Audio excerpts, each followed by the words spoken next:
Mai 1936, la France s'éveille sous le choc d'une victoire historique. La gauche unie, socialistes, communistes et radicaux remportent les élections législatives.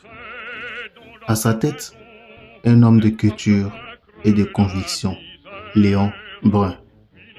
Ce rassemblement est né d'un sursaut, une réaction directe à la montée du fascisme et à la crise économique qui frappe le pays, la France.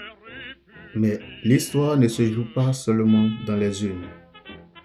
Dès le lendemain de la victoire, un mouvement de grève d'une ampleur inédite submerge la France.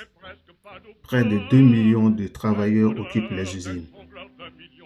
Pourtant, l'ambiance n'est pas à la violence, elle est à la fête. On chante, on danse au son de l'accordéon. C'est la grève de la joie. Les ouvriers cessent le travail pour s'assurer que les promesses électorales deviennent une réalité.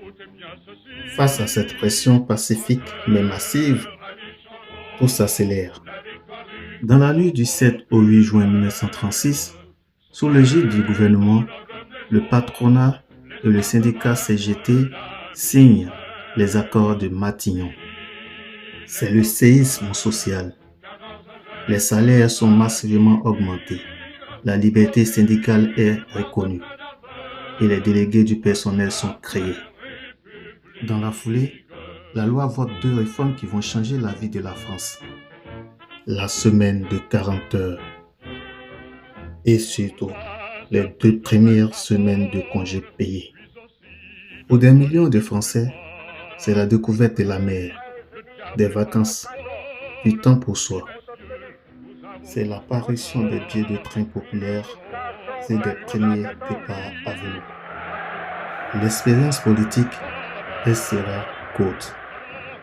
Minée dès 1937 par les divisions face à la guerre d'Espagne et à la crise financière. Mais l'essentiel est ailleurs. En seulement quelques mois, le Front populaire a gravé dans la mémoire collective une idée neuve. La dignité ouvrière et le droit au bonheur.